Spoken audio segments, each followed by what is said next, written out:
평범한 사람들의 비범한 삶의 이야기 팟캐스트 을들의 당나귀 귀 시즌 4 번외편. 와글와글 우리 시대 을들의 외친 본격 페미니즘 노동방송 을들의 당나귀기. 네, 안녕하세요 여러분. 을들의 당나귀기 시즌4 네 번째 시간입니다. 노동편이고요. 오늘 현장 노동자를 모시고 이야기를 나누어 보는 시간을 가지겠는데요. 오늘은 정말 소중하고 귀중한 분이 방문을 해주셨습니다. 10년 만에 원직복직이라는 기쁜 소식을 전해오신 전국여성노동조합 88cc 김은숙 전 분회장님을 모시고 이야기를 나눠보려고 합니다. 분회장님 안녕하세요. 안녕하세요. 김은숙입니다. 네, 전 분회장님이세요. 네, 전 분회장님이란 말이 너무 힘들어서 제가 발음이 안 될 것 같아갖고 우리 이름을 하나 지어보죠. 별명이 있으시잖아요. 네, 제가 오래된 별명이 있는데 땡글이거든요. 얼굴이 동그래서 네. 호호 아줌마도 닮으셨네. 예, 일단 얼굴이 동그래서 저희 조합원들이 다 땡글이라고 부르고 있어요. 예전에도 땡글이 분회장이라고 불러요. 네. 그럼 우리 땡그리 분회장님으로 할까요? 네. 네, 그럼 땡그리 분회장님 모시고 오늘 얘기를 나눠볼게요. 무려 10년 만에 원직복직을 하셨어요. 근데 이 긴 사연을 여러분께서 이제 풀 스토리로 들으실 건데요. 일단 김은숙 전 분회장님이 아니고 땡그리 분회장님이 하시는 일을 좀 설명을 해주세요. 어떤 일 하고 계시나요? 예, 저는 88cc에서 경기 보조원으로 일하고 있고요. 흔히들 캐디라고 알고 계시죠? 요새는 TV에서 골프 경기 중계를 많이 해서 많이 접해보셨을 텐데 그 캐디 일을 하고 있습니다. 자, 그러면 88cc라고 해요. 근데 88cc가 뭔가 일반 회사는 아니에요. 그죠? 네. 88cc는 일단 처음 만들어진 건 88 올림픽을 기념해서 만들어졌고요. 그래서 88 올림픽 당시에 시범 경기를 했던 골프장이고, 일단 국가보훈처에서 보훈 성금을 마련하기 위해서 수익 사업으로 운영하는 골프장입니다. 네. 되게 저는 의아스러웠던 게 뭐냐면은 정부 기관이 이런 골프장을 운영을 하고 있다는 사실도 굉장히 놀라웠고요. 처음에. 그리고 이제 거기서 이제 또 직접적으로 사장을 또 임명을 하더라고요. 국가보훈처에서. 그죠? 네. 네. 그래서 이제 정권이 바뀌면은 사장이 바뀌는 그런 네. 시스템을 가지고 있죠. 예. 근데 사실은 여러분들도 이 말에서 짐작을 하셨겠지만 10년이라고 하는 시간이 사장이 바뀌는, 정권이 바뀌면 사장이 바뀌는 국가보훈처 소속의 골프장과 무슨 관련이 있는지 짐작을 하실 것 같습니다. 예, 이제 본격적으로 한번 얘기를 들어가 볼게요. 88cc 경기보조원 노동조합은 오래된 노동조합입니다. 그렇죠? 네, 20년 됐죠. 네, 역사를 좀 말씀을 해주세요. 처음에 뭐 때문에 경기보조원 노동조합이 생겼습니까? 처음에 저희가 노동조합 처음 만들어진 건 1999년도고요. 그 이전에, 그러니까 저희가 아시다시피 법적인 보호를 못 받다 보니까 여러 가지 불합리한 일들이 회사 내에서 계속 이어져 왔었는데, 불법밥도 있었고 이런 과정을 거치면서 정말 이대로는 어떤 법적인 보호를 받지 않는 상태에서 우리의 근로조건을 개선할 방법이 없겠다, 이런 고민들이 있었고요. 그러던 중에 1998년도에 회사가 갑자기 전격적인 정년을 저희에게 실시를 했어요. 그 당시에 만 43세로 해서 다니고 있던 대상자들을 해고를 한 적이 있었거든요. 그래서 1차로 43세 이상의 경기보조 몇 명이 해고가 됐고요. 정년을 갑자기 실시해서. 그다음에 99년도에 2차로 해고 대상이 되었던 분들이 너무 억울하다, 한참 일할 나이에 우리가 왜 해고되어야 하느냐, 말도 안 되는 정년이다라고 해서 그 당시에 도움을 여기저기 요청하면서 그 당시에 여성 노동자회에 도움을 요청했고 도움을 받아서 정년이 폐지되는 그런 일들을 겪었어요. 근데 같은 해에 그 일이 있고, 같은 해에 또 저희 관리자가 언어폭력이 심해서 그걸 참지 못했던 경기보조원들 전체가 불법 파업을 단행했던 일이 생겼어요. 그래서 그 관리자가 다른 부서로 이동되긴 했는데 그런 일련의 과정들을 계속 겪으면서 우리가 이렇게 불법 파업을 해서 고쳐져 봤자 이후에 다시 되풀이 된다. 그런 걸 쭉 겪어왔기 때문에 노동조합이라는 법적 테두리 내에서 우리가 이것들을 개선해내지 않으면 안 되겠다라고 해서 그 당시에 여성노동조합에 가입하게 됐습니다. 네. 그때 당시에 저도 기억이 나는데, 네. 40세 정년이 웬 말이냐, 이러면서, 경기보조는 꽃이 아니다. 네. 이런 퍼포먼스를 하면서, 그때 당시에 국가보훈처 앞에서, 기자회견을 했던 기억이 있어요. 여성노동자회로 상담을 오셨지만 사실 여성노동자회는 이제 노동조합이 아니기 때문에 노동조합으로 직접적으로 조직을 할 수가 없어서 그러니까 전국여성노동조합 그때 당시에 그 전국여성노동조합은 99년에 마침 여성노동자회가 만든 노동조합이었고 그래서 전국여성노동조합으로 소개를 해드렸고 사실은 경기보조원 중에서는 우리나라 최초로 노동조합을 만든 게 88cc 경기보조원 노동자들입니다. 근데 삼중님 지금 여기서 잠깐 왜 법의 테두리 밖에서 경기보조원이 있을 수밖에 없는지에 대해서 잠깐 설명을 해주시겠어요?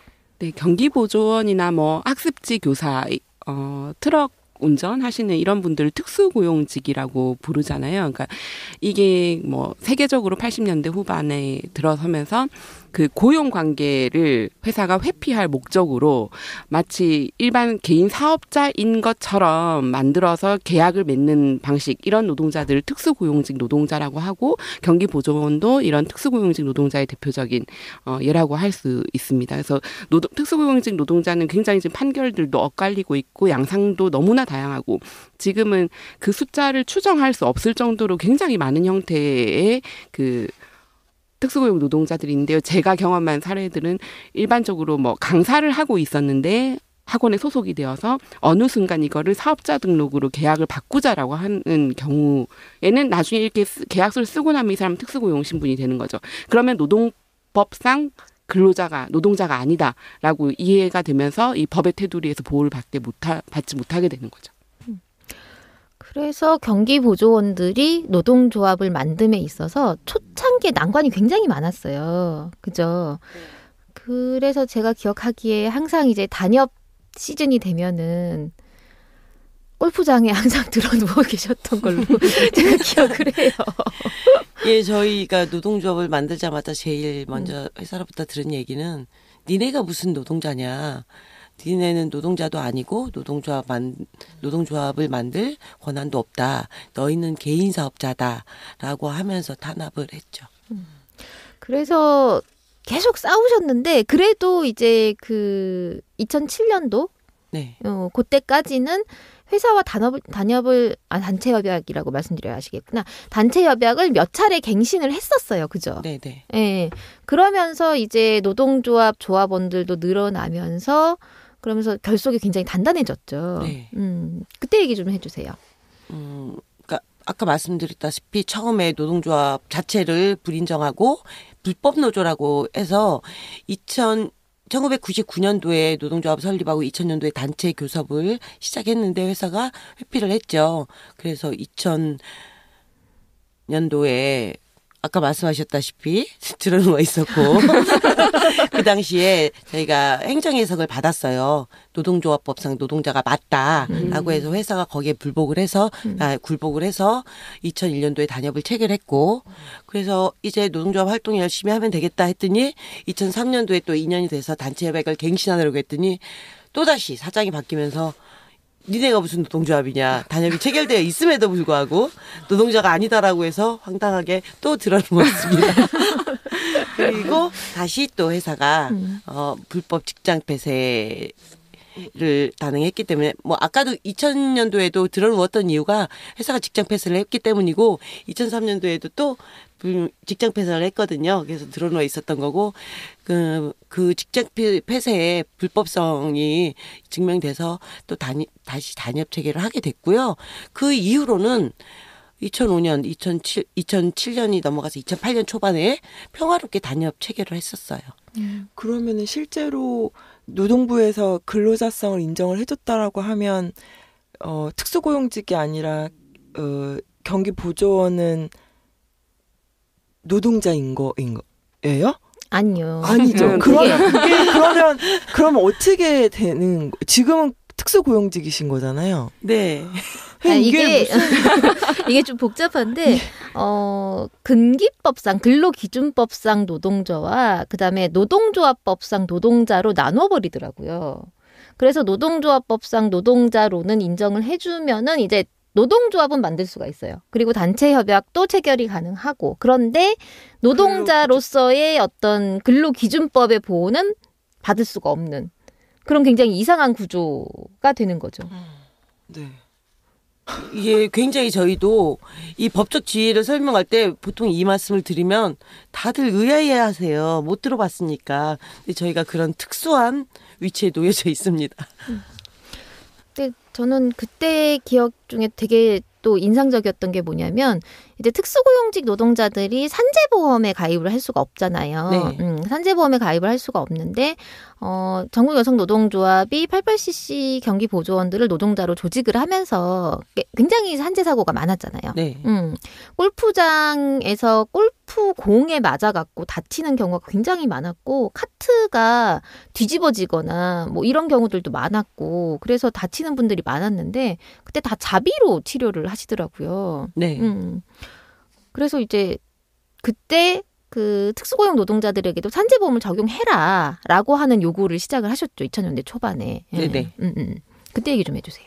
예, 실제로 골프장에서는 산재사고가 말씀하셨던 그 사고 그런 사고가 많이 나고 있는데 자비로 다 부담을 하고 있고 근무하지 못한 기간에 그게 만약에 치료 기간이 길어질 경우에 몇 년씩도 아니면 그 후유증까지도 다 본인이 책임져야 되는 그런 구조였어요. 그래서 산재보험 가입을 요구했고 실제로 2008년도부터 특수고용 노동자들에게 산재보험을 적용시켜줬죠. 근데 문제는 그게 임의 가입 형태이고 회사 2분의 1 당사자 2분의 1 이렇게 반반 부담하는 시스템으로 국가에서 시행을 했어요.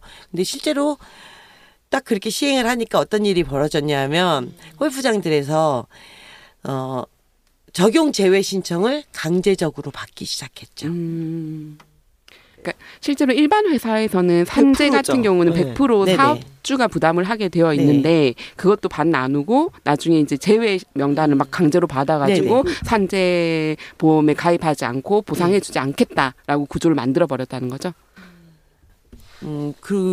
그런 걸 시시하면서 골프장들의 골프장 연합회라는 그 연합이 되어 있거든요. 거기에서 지침으로 내려왔었나 봐요. 산재보험 가입하지 말게 해라라고 해서 대대적으로 다른 골프장들을 보니까 뭐 니들 산재보험에 가입하면 세금 폭탄 맞게 된다. 뭐 이런 식으로 회유를 하고 강제적으로 입사할 때 아예 적용제 신청서를 내밀어서 사인하지 않으면 입사가 되지 않게 그런 구조로 적용제 신청을 강요하고 있더라고요. 지금 현재도 그렇습니다. 진짜 치사해요. 그거 진짜 몇 푼 든다고. 그거 안 내려고. 네. 그럼 지금 산재를 안 들고 있으신 거예요? 저희 같은 경우에도 네, 회사에서 네. 보험 가입을 하지 않으려고 여러 가지 회유책을 썼지만 노동조합에서 강력하게 항의도 하고 싸우기도 하고 해서 산재보험에 가입돼 있고요. 그렇지만 좀 조합원 위주로 많이 가입돼 있어요. 비조합원들은 아직 가입하지 않은 사람들도 있고 그렇게 산재보험이 지금까지 다 가입해 있고요. 저희 조합원 같은 경우에는 또 경기보조원 최초의 산재보험 대상자가 저희 88cc에서 나오기도 했어요. 2008년도에 근무하다 팔을 다친 조합원이 있었는데 산재보험을 신청해서 혜택을 받았습니다. 그럼 다른 그 경기보조원들 다른 CC라고 표현을 해도 될까요? 다른 네. 88이 아닌? 네네. 거기는 노조가 있는 데가 혹시 있나요? 거의 없고요. 90년대 초반에 몇몇 노조가 있었어요. 한 10개가 안 되는 노조가 있었는데 워낙 탄압이 극심했던지라 한 10년, 2000년대까지 여러 곳이 다 많은 투쟁 과정을 거치면서 지금 현재는 없고요. 단 전국여성노동조합에 가입된 노동조합이 최근 2년 전부터 2개가 늘어났습니다. 와. 그럼 지금 3개인 거. 네네. 지금 네. 3개예요. 많이 네. 든든해하고 있어요. 그러니까 이게 전국적으로 그 경기보조원 노동조합이 딱 3개밖에 없는데 그 3개가 다 전국 여성 노동조합 네네. 소속인 거죠. 네. 그래서 사람들이 이렇게들도 얘기한대요. 전국 여성 노동조합은 특수고용 경기보조원 전문이다. 네. 저희 이제 사실 하나 더 얘기하자면 한 군데가 더 늘어났습니다. 그렇죠. 오, 네. 이것도 새 소식입니다. 네, 네, 그런 상황이고, 그러니까 저희 여성노동조합 그 창립 선언문에 보면 단 한 명의 노동자라도 필요할 경우에 조직한다. 그다음에 그 미조직 여성 노동자들을 조직하기 위해서 노력한다. 이런 가치들이 참 자랑스럽네요. 네. 근데 제가 인터뷰 내용을 이제 오면서 봤는데요. 그 처음에 일 시작하셨을 때 어떻게 하시게 됐는지가 되게 인상적이었거든요. 저요? 네. 저는 20대 초반에 이 일을 시작했어요. 그 당시에 저희 집안 사정이 너무 어려웠고 제가 직장을 다니고 있었는데 제가 집이 너무 시골이다 보니까 서울에서 자취를 했거든요. 생활비를 내고 나면 저축이 하나도 안 되는데 저희 집안 사정이 어렵다 보니까 보탬이 되어야 되는데 방법이 없더라고요. 그래서 처음에 신문 광고를 보고 고소득이 보장된다는 그런 유혹에 넘어가서 시작하게 되었습니다. 그러니까 보니까 4시간에 3만 원? 네네. 너무 달콤했었죠. 네. 4시간, 그 당시에 4시간에 3만 원? 잠깐 몇 년도 얘기예요? 90년도? 92년. 저는 92년도에 시작했어요. 92년도. 야. 엄청 세죠. 시간당 네네. 거의 92년에. 8,000원이잖아요. 네. 30, 그죠? 그 당시 월급 노동자들이 한 달에 30만 원 정도 벌었을라나? 제가 그 정도 월급을 받고 있었는데 그쵸. 월 수입 80만 원 보장, 그러니까. 8, 90만 원 이렇게 써 있어요. 그래서 얼마나 힘들길래 이렇게 많이 받을까 의아스럽지만 뭐 내가 이겨낼 수 있어라는 굳은 결심으로 시작됐는데 사기였지요. 사기. 저희가 뭐 4시간만 근무하는 게 아니었거든요. 보통 7시간 정도가 소요되고 또 골프장들이 너무 산속에 있다 보니까 출퇴근 시간도 너무 길고 그리고 저희가 근무하는 시간이 일정하지가 않아요. 보통의 직장인들처럼. 어떤 날은 새벽 4시 반부터 시작해서 12시에 끝나기도 하고 어떤 날은 오후 1시에 시작해서 뭐 저녁 때 끝나기도 하고 그게 미리 정해지지도 않아요. 보통 하루 전에 정해져요. 그렇다 보니까 근무 시간이라는 건 의미가 없었어요. 4시간도 아닐 뿐더러 하루에 7시간, 8시간이라 해도 그거 자체가 의미가 없는 거예요. 그 외에 다른 과외 활동을 아무것도 계획할 수 없는 그런 구조였죠. 그러면 실제로 경기가 운영되는 그 시간 4시간 일하는 거를 그냥 올려두고 3만 원이라고 했었던 거네요. 네네. 그럼 그 92년 당시에 같이 경기를 하는 게 내장객이라고 표현을 하는 것 같은데 그 손님들이 왔을 때 그러니까 4명이 경기를 보통 네네. 하잖아요. 네. 그러면 그때 이제 경기 보조원들에게 1인당 지불해야 되는 돈이 얼마였던지 혹시 기억하세요? 3만 원이었어요. 그럼 44 16이잖아요. 3만 원, 3, 4, 4, 3, 12. 12. 그쵸. 12만 원이면 3만 원만 받고 9만 원은 아니요. 그 당시에는 손님이 4분이면 캐디도 4명이. 경기보조원도 4명. 1대1 서비스를 제공했었어요. 지금은 카트가 도입돼서 골프카, 전동카가 도입이 돼서 백을 운반하는 시스템이지만 그 당시에는 저희가 백을 하나씩 메고 또는 끌고 이렇게 경기 보조를 하는 구조였어요. 그래서 특수고용직이라고 얘기를 사용주 입장에서 했었나 보네요. 그죠? 그렇죠. 임금을 그렇죠. 제가 네, 알기로는 그 임금을 당시에 주는 게 저는 아니고? 근무하면서 몰랐는데 나중에 노동조합을 만들고 판례를 찾아보니 92년도 당시에는 근기법상 근로자라는 판례까지 있었대요. 그러니까 타구 사고로 크게 다쳤던 경기보조원 한 명이 그 소송을 걸었는데 근기법상 근로자라는 판결이 있었다는 걸 제가 10년이 지난 후에 알게 됐었어요. 저희는 알려지지 않았죠. 근데 그런 판결이 있으니까 골프장들이 발빠르게 대응을 했던 거예요. 이들의 근기법 근로자성을 부정하기 위해선 시스템을 어떻게 바꿔야 하나 이런 것들을 세세한 것들을 바꿔 나갔는데 저희는 몰랐죠. 일하면서 그 당시에. 그러니까 실제로 특수고용을 판단함에 있어서 임금이 어디에서 나오느냐를 이제 주되게 보고 있지만 뭐 유럽이나 이런 데에서는 이 개별 노동자가 수입이 어디에서 발생하느냐를 더 중요하게 보더라고요. 그러니까 골프장에서 일을 하면서 받는 소득이 나의 생활비에 전적으로 이제 들어오는 구조라고 한다면 그거는 노동자로 봐야 된다. 이런 쪽으로 경향성들이 좀 가고 있는 것 같습니다. 그런 부분도 있고 캐디피라는 게 고객님이 직접 주시기는 하지만 그 액수를 결정하고 그리고 캐디를 동반해야 될지 말지를 결정하는 것도 다 회사고 그러니까 고객님들은 비용 절감으로 해서 캐디 없이 라운딩을 하고 싶어도 그냥 강제적으로 저희를 동반해야 하거든요. 이런 부분들이 인정돼서 그리고 지도 지침이라든지 뭐 이런 거 룰 같은 거를 회사에서 정해주는 거잖아요. 그죠? 네네. 어떻게 모두 해라, 회사가 그죠? 정하고 예. 있어요. 근데 사실 저는 보면은 이제 특수고용 노동자들 중에서도 경기보조원은 어떻게 보면은 회사의 그 관리 감독을 훨씬 더 강하게 받는 네네. 일이라고 생각이 들어요. 근데 네. 그거를 왜 자꾸 그렇게 근기법상 근로자가 아니다라고 판단을 하는지에 대해서는 법원에 진짜 뭐라도 갖다 던지고 싶은 생각이 들어요. 저희도 이제 법 전문가들을 만나보면 다 그런 말씀을 하세요. 이 정도 요건이면 근기법상 근로자가 무조건 인정돼야 되는 직종이다. 그런데 저희도 이렇게 지내보니 저희한테 근기법상 근로자를 인정했을 때 전체 특수고용직에 미치는 파급력에 대해서 걱정하는 게 아닌가. 근데 법원이 그런 걸 걱정하는 기관은 아니잖아요. 그렇죠. 있는 현실을 판결해주면 되는 건데 그런 것 같아요. 맨날 하는 얘기대로 그냥 케이스 바이 케이스로 그냥 판단을 네네. 하면 되는 거지. 그 너머까지 네. 판단을 하고 있는 거죠, 사실은 법원이. 네, 그래서 어쨌든 근데 굉장히 힘드셨겠어요. 전동 카트가 도입되기 전까지는. 그 골프채 무게가 얼마나 되나요? 그거는 아까 말씀하신 대로 케이스 바이 케이스예요. 손님들 각양각색인데 보통 20kg 정도 안팎이라고 보시면 돼요. 그러니까 보통 이제 20kg짜리 쌀푸대를 뒤에 짊어지고 산을 타고 오르내리면서 네, 너무 무거우면 네. 카트를 이용하기도 하는데 손으로 끄는 카트를 이용하기도 하는데 근데 그게 경사에서 무슨 네, 소용이 회사에서도 있어요? 잔디가 상한다고 예전에 그 카트를 모두가 가지고 나가지 한 팀에 한 명 이상 가지고 나가지 못하게 제약하는 등이 있어서 어깨에 메고 다녔어야 했죠. 에이, 잔디가 사람보다 중하다는 얘기네요.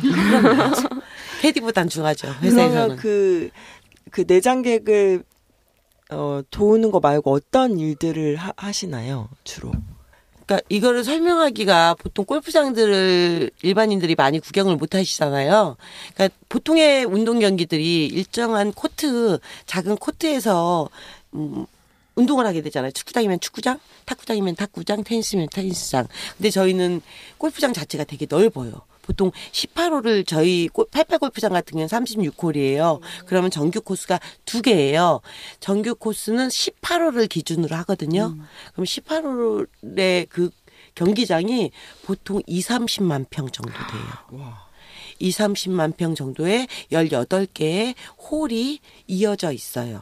근데 거기를 고객들이 어떻게 이용하냐면 7분 단위로 티업을 해요. 스타트를 하죠. 그러면 물 흐르듯이 간격을 유지하면서 5시간가량을 경기를 하는 거예요. 그럼 그게 물 흐르듯이 원활하게 어떻게 갈 수 있겠어요.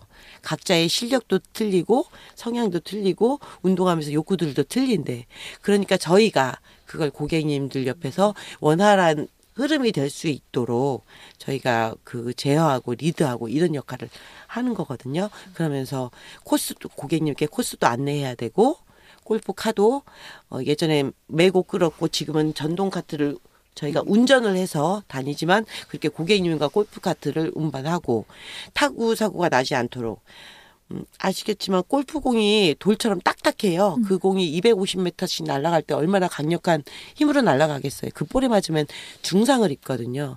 그러니까 안전거리가 확보되도록 저희가 제어하지 않으면 되게 위험한 상황이라서 그게 가장 큰 역할이라고 볼 수 있고요. 또 아까 말했던 그 원활한 흐름을 해나가는 건 그렇게 원활하게 진행을 해야 더 많은 손님을 받을 수 있고 그래야 회사의 수익과 직결이 되기 때문에 그런 역할들을 하고 있죠. 그야말로 전문직이네요. 네, 전문직. 예. 감정 노동자이면서 전문직이면서 육체 노동자이면서 다 세 가지를 다 겸비하고 있습니다. 근데 보니까 필드 관리도 하신다고 이게 뭐 정리 뭐 이렇게 그 네네. 잔디 정리까지는 아니겠지만 막 그거- 그런 걸 하신다고. 공을 이렇게 딱 치고 나면 잔디 패이면 그거 이게 덮는 거를 네네. 용어로 뭐라고 하던데. 디보트라고 해요. 그러니까 골프채가 쇠로 되어 있는데 그로 잔디를 내려 찍으면 파이잖아요. 그거를 다시 그럼 흙을 메워줘야 되거든요. 아, 빨리 뒤에 팀이 잔디가 날 잘 수 칠 수 있게 있도록 뒤에 팀. 잔디가 빨리 자라서 아, 자랄 수 있게 네. 거름이 들어간 흙을 부어줘야 하는데 그 작업이 원래는 회사에서 실시해야 되는 거거든요. 근데 지금 제가 알기로는 거의 모든 골프장에서 그 경기보조원들한테 전가해서 저희가 하고 있습니다. 갑자기 그 대한항공 기장들한테 그 카드 조회하라고 했다는 그 기사가 떠오르네요.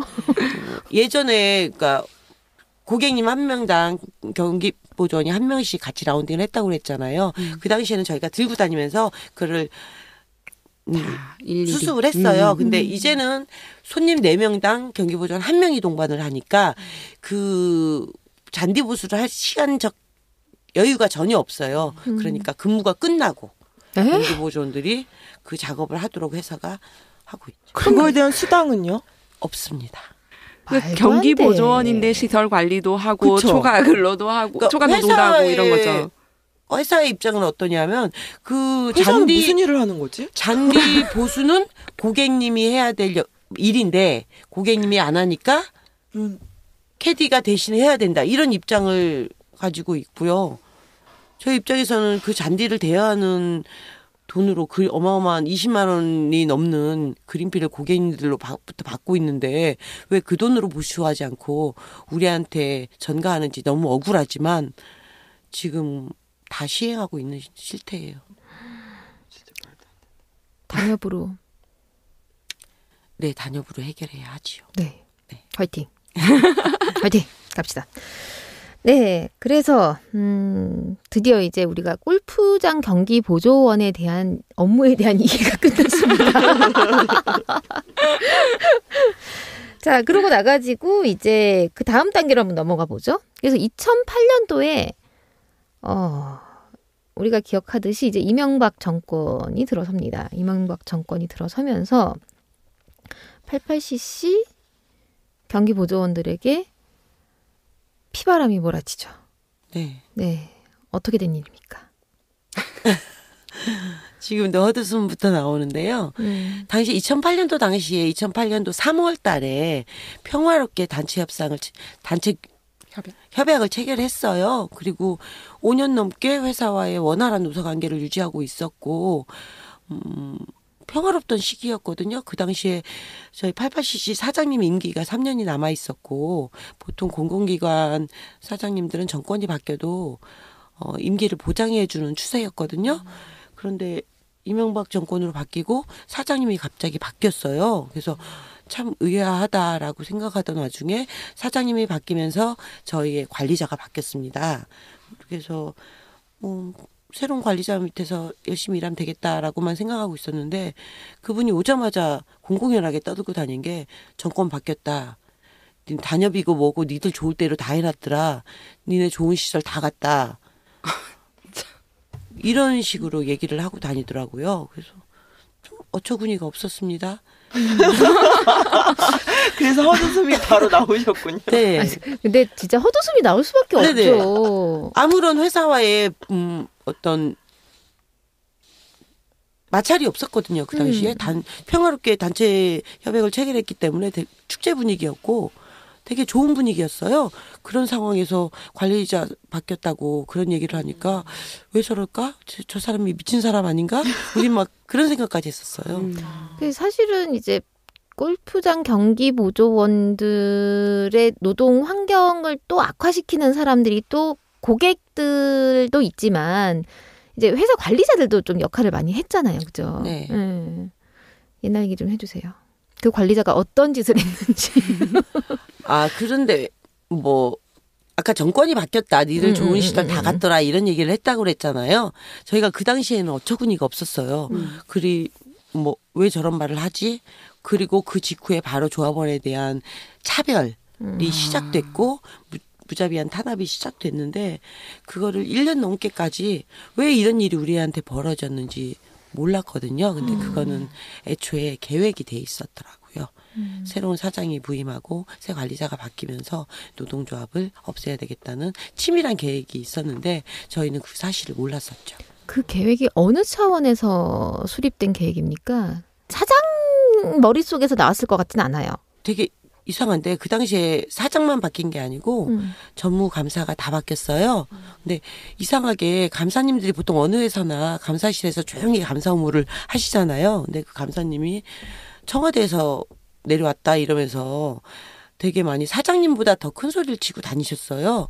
그래서 참 특이하다라고 생각했는데 그 감사를 중심으로 나중에 알게 된 사실이지만 공기업 선진화의 일환으로 88을 매각할 계획이 있었대요. 이명박 정권에서. 네, 그 매각 전에 노동조합을 정리하는 게 좋겠다는 결정하에 보훈처, 뭐 청와대, 기획재정부 다 찾아가서 재가를 받고 그렇게 치밀한 계획 하에 노동조합 탄압이 시작됐다고 하더라고요. 전 너무 소름 끼치는 게요. 지금 교도소에 있기는 하지만 교도소라는 표현이 맞죠?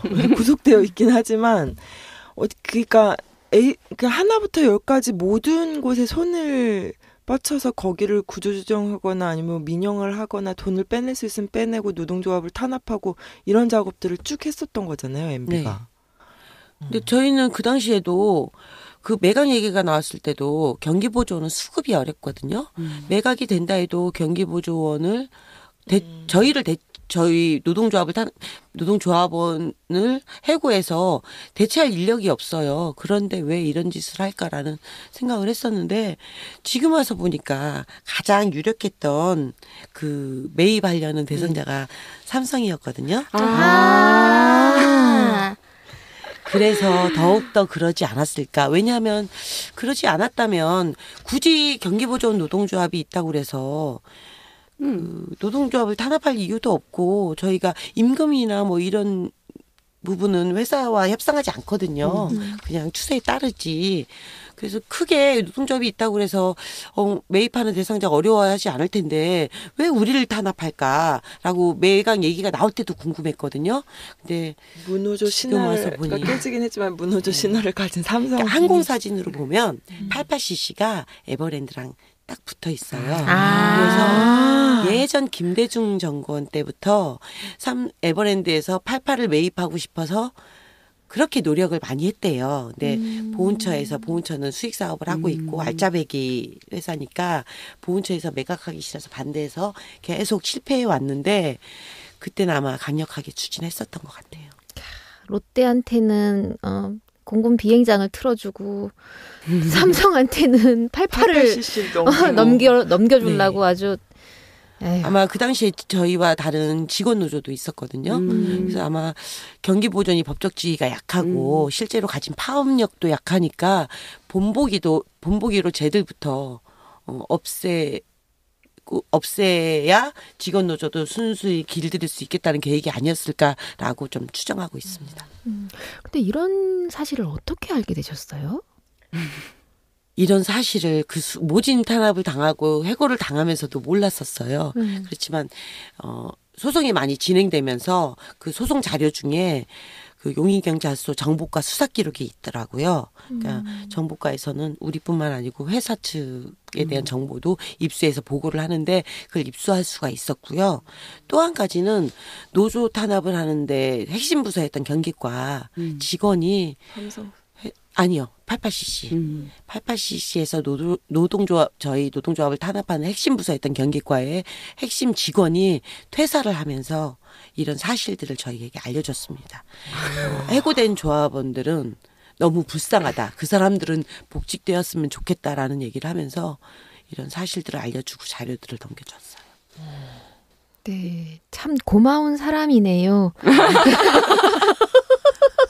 너무 억울하게 수십 명이 해고되는 과정을 봤기 때문에 네. 당사자도 많이 마음이 무거웠었나 봐요. 네, 그래서 노조 탄압이 어떤 방식으로 이루어졌나요? 처음에는 그 아까 말씀드렸던 관리자가 조합원 하나하나를 붙들고 니네 빨리 결정해라. 다 죽는다. 지도자 다 만나서 니네 다 죽는다. 여성노조가 니네 삶을 지켜줄 것 같냐. 정권 바뀌었다. 빨리 정신 차려라. 이런 식으로 어디 후미진대 구석진대에서 조합원을 만날 때마다 이렇게 회의를 시작했고요. 뭘 빨리 결정하라는 거예요? 탈퇴. 탈퇴. 네. 노조 탈퇴요? 네. 그러니까 법적인 공부를 해서 탈퇴라는 용어는 쓰지 않으면서 빨리 결정해라. 지도자란 뭐 저 분회장을 얘기했던 거겠죠. 지도자가 잘못 만나서 다 죽지 말고 빨리 결정해라. 시간이 얼마 남지 않았다. 다 죽는다. 이런 식으로 협박을 하면서 회의를 시작했고요. 또 하나는 그 당시에 조합원이 일을 하면서 고객님이 다치는 일이 있었어요. 근데 그거는 저희 근무 규정에 보면 하루 출장 정지에 해당하는 경미한 사고였거든요. 근데 비조합원 중에 고객님께 너무 해서는 안 될 욕설에 가까운 언행을 했던 또 비조합원이 있었어요. 두 건이 비슷한 시기에 났는데 그 비조합원의 사건은 한 달 근무 정지에 해당하는 중징계가 내려져야 되는 사안이었고 우리 조합원은 하루 출장 정지면 되는 경징계로 끝나야 되는 사안이었는데 둘 다를 한 달 징계로 내리면서 나란히 게시판에 붙여놓은 거죠. 그러니까 보여준 거예요. 조합원들은 이렇게 당한다라는 걸 보여줬고 그 당시에 조합에서 많이 항의를 하고 했지만 저희 근무수칙에 독소 조항이 하나 있었거든요. 그 사안이 중대하거나 예외인 경우 별도의 수칙을 적용할 수 있다라는 그 독소 조항을 이용해서 그렇게 근무를 했고요. 그렇게 징계를 했고요. 또 그 이후에는 회사에서 서약서를 자꾸 강요를 하는 거예요. 골프카를 운행함에 있어서 모든 책임을 우리한테 전가하려는 서약서를 요구를 해서 좀 완화해달라 해서 서약서를 한번 썼어요. 그 이후에는 회사에서 저희에게 서약서를 강요했어요. 근데 이미 회사와 모든 합의서가 작성돼 있고 단체 교섭도 있고 수칙도 있는데 불필요한 서약서를 강요했음에도 불구하고 저희가 한 발 양보해서 서약서를 작성을 했어요. 그랬는데 이후에 또다시 근무 중 일어나는 모든 사고에 대해서 저희에게 모든 책임을 전가할 수 있고 또 해고를 마음대로 할 수 있는 그런 서약서를 다시 강요하는 거예요. 그래서 저희는 수칙이 있는데 이게 왜 필요하냐라고 서명을 거부했고 그러자 회사에서 골프카를 운행하려면 리모컨이 있어야 돼요. 저희가 고객님들께 서브를 해야 되기 때문에 골프채 서브를 해야 되기 때문에 골프카를 계속 운전하고 있을 수는 없거든요. 그럼 자동으로 보내야 되는데 서약을 하지 않은 사람들에 한해서 그러니까 저희 조합원이죠. 리모컨을 그냥 예고도 없이 회수해 버린 거예요. 그럼 근무할 때 그 노동 강도가 거의 더블로 엄청 힘들어지거든요. 그거를 딱 복날에 복날. 예, 더울 때 죽어라 이거죠. 그래서 시행을 해서 한 달 넘게 조합원들이 뛰어다니면서 그렇게 일을 했고 그 과정에서 회사가 고객님들께 리모컨이 없는 사람들은 동반하지 말라라는 걸 유도했어요. 그러니까 고객님들로 하여금 조합원들 동반 거부해서 근무를 할 수 없게끔 회사가 근무를 안 시킬 수는 없으니까 고객님들한테 그렇게 유도하는 그런 치사한 방법을 썼었죠. 아유, 진짜. 어이가 없습니다. 항상 이제 노조 탄압의 방법들을 들어보면은 정말 세상에 어쩜 저렇게 사람들을 괴롭히는 방법을 어디서 가르쳐 주나 싶은 생각도 들어요. 어디서 가르쳐 주는 데도 있더라고요. 컨설팅. 네. 업체. 그 유명한 그 업체가 저희 88골프장에 너무 컨설팅 회사였답니다. 아 진짜. 네. 그 업체는 돈 어마어마하게 좀 대한민국에서 내놓으라 하는 유명한 뭐 로펌, 노무법인 다 상대해봤습니다. 네. 자 그래서 그 다음 단계 넘어가 보죠. 어떻게 되셨습니까? 그렇게 그러니까 2008년도 6월부터 탄압이 시작돼서 그 힘든 봄, 여름을 거치고 가을이 됐는데 저희 조합원 중에 한 명이 근무를 나가서 다리가 불편한 고객님이 계셨어요. 그래서 경기 진행이 아까 말씀드렸듯이 일정 간격을 유지하는 역할을 우리가 해야 된다고 했잖아요. 근데 고객님이 다리가 불편하시니까 일정 간격이 유지가 안 됐던 거예요. 그래서 아까 말씀드렸던 그 관리자가 코스로 나왔는데 불쾌한 언어로 고객님 앞에서 진행을 재촉했던 거예요. 빨리빨리 밀어붙이라고 소리를 지른 거죠. 그러니까 그 고객님이 이건 뭐 경기부장한테 얘기해도 본인한테 얘기하는 것과 같으니까 그 경기 도중에 사장님이 코스에 나와 계셨는데 사장님을 만나서 불쾌하다고 화를 내셨어요. 그랬는데 근무가 끝나고 나니까 아마 사장님께 그 관리자가 질책을 받았나 봐요. 저희 추측인데 본 건 아니니까 관리자가 그 저희 조합원에게 뭐 욕설을 퍼부으면서 그 근무 앞으로 하지 말라 뭐 이런 식으로 된 거죠. 그리고 다음날 아침에 실제로 근무를 안 내보낸 거예요. 그래서 우리 조합원들이 왜 순서대로 배치를 하지 한 사람이 건너뛰냐 순서대로 배치를 해라라고 해서 잠깐 경기가 배치가 딜레이 되는 상황이 발생을 했었는데 그런 일을 겪으면서 저희들이 이제 조합원들도 참을 수 없는 지경이 된 거죠. 그래서 국가보훈처에 제발 88cc가 이런 식으로 운영을 하고 있고 이런 식으로 노동자를 탄압하고 있는데 제발 정상화가 될 수 있도록 관리 감독 좀 제대로 해달라라고 홈페이지에 저희 조합원들이 글을 쓰기 시작했어요. 요즘 유행하는 청원하는 네네. 거죠. 네네. 예, 그것과 마찬가지로 저희는 또 보훈처가 관할하고 있기 때문에 보훈처에다가 88cc의 실태를 알리면서 제발 정상화되게 관리 감독해달라는 그런 청원글을 올렸는데 회사가 거기에 대해서 너희가 명예를 실추시켰다라고 해서 조합원 해고가 시작됐습니다. 자, 그럼 전체 조합원이 몇 분이셨죠, 그때? 그러니까 2008년도 당시에 150여 명이었어요. 150여 명. 예. 몇 분이 해고되셨어요? 그러니까 2008년도 봄에 150여 명이었는데 봄, 여름, 가을 그 끈질긴 회유 작업 끝에 한 130명 정도로 줄어 있었고 그 당시에 해고라고 말씀하기는 그렇고 이 얘기도 복잡해서 좀 말씀드리기가 뭐한데 해고가 아니었어요. 무기한 출장 정지라는 조치를 내려졌어요. 그러니까 출장 정지는 일을 하지 말라고 저희는 월급을 받는 게 아니고 일당을 받잖아요. 그러니까 무기한 출장 정지면 해고와 다를 바가 없다라고 해서 저희는 해고라고 정리를 하고 있는데 실제로 징계였죠. 그 징계를 52명이 당했습니다. 52명이 징계를 당하고 나면은 조합이 가만 있지 않았겠죠. 네네. 예. 그 당시에 그러니까 52명을 징계하는 것도 한 번에 한 게 아니에요. 아까 말씀드렸다시피 고객 불편함으로 인해서 징계를 받았던 한 명이 있었고 그 사람이 10월 달에 징계를 받았거든요. 근데 11월부터 그 출장 유보 조치가 시작됐는데 예고도 없이 아침에 출근해 보면 5명 출장 유보라고 붙어 있고 다음날 출근해 보면 6명 붙어 있고 그 다음날 출근해 보면 10명 붙어 있고 이렇게 순차적으로 해서 한 20여일에 걸쳐서 52명을 출장 유보를 시켰죠.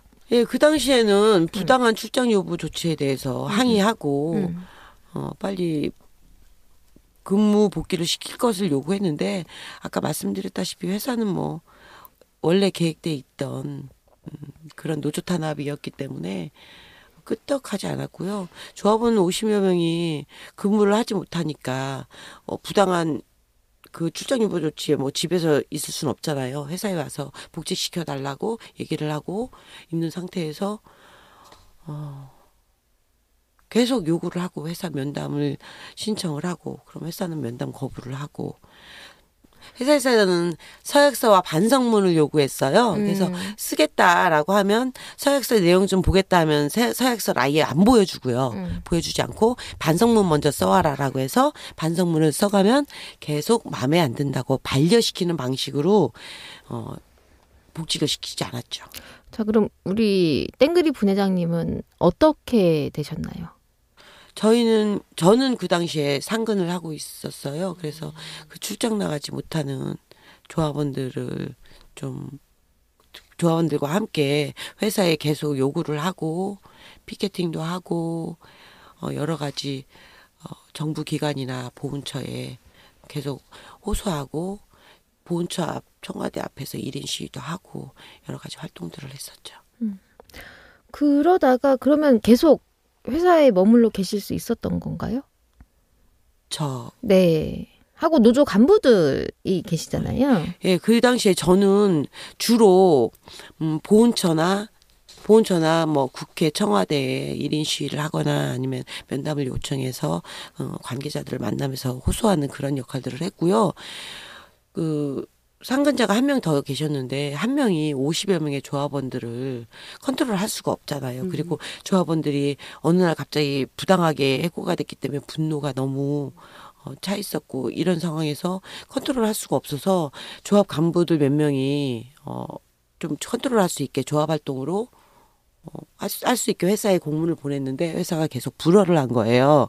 근데 저희가 그 당시가 12월 달이었거든요.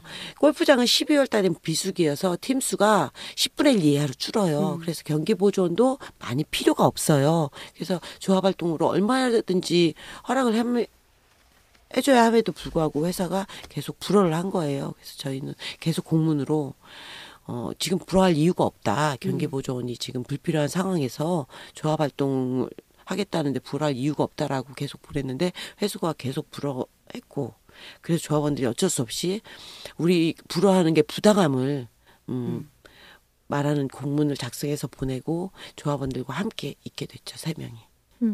간부 3명이.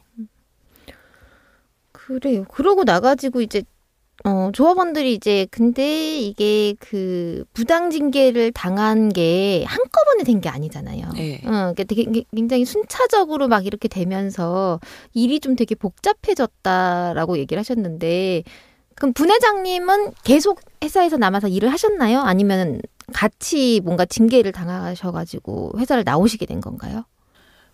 그러니까 아까 말씀드렸다시피 2008년도 9월에 조합원 한 명이 해고를 당했고 2008년도 11월부터 12월에 걸쳐서 조합원 52명이 무기한 출장 유보 조치를 당했고 그리고 2009년도 1월에 아까 말씀드렸던 간부 3명이 제명을 당했어요.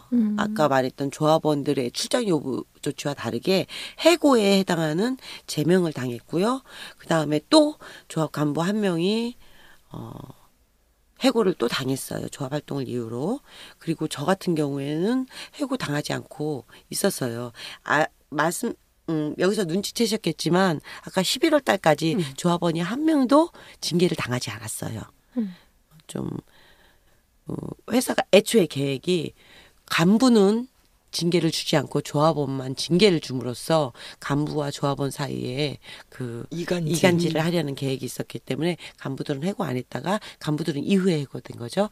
그러다가 2010년도 2월 달에 회사가 갑자기 단체 협약 해지 통보를 저희한테 해왔고 그 단협이 해지되면서 제가 상근이 없어졌잖아요. 그러면서 근무 복귀를 해라라고 하더라고요. 그러면서 근무 복귀하기 전에 제가 근무를 안 한 지가 한 2년 됐잖아요. 그러니까 다시금 재교육을 받아라라고 해서 교육을 시키고 이러면서 그동안에 2년 동안에 있었던 저희 조합 활동을 이유로 회사에 대한 명예훼손 뭐 등등 여러 가지를 이유로 저를 그 당시에 해고했죠. 2010년도 10월에. 참 체계적이고 네. 뭔가 굉장히 컨설팅. 잘 정리된 수순으로 치밀하게 진짜 조합을 와해시키는군요, 정말. 네네. 그러고 나가지고 그럼 총 이제 57명이 된 거죠. 네. 직장을 떠나야만 했던 조합원들은. 네. 그러면 나머지 58명이요.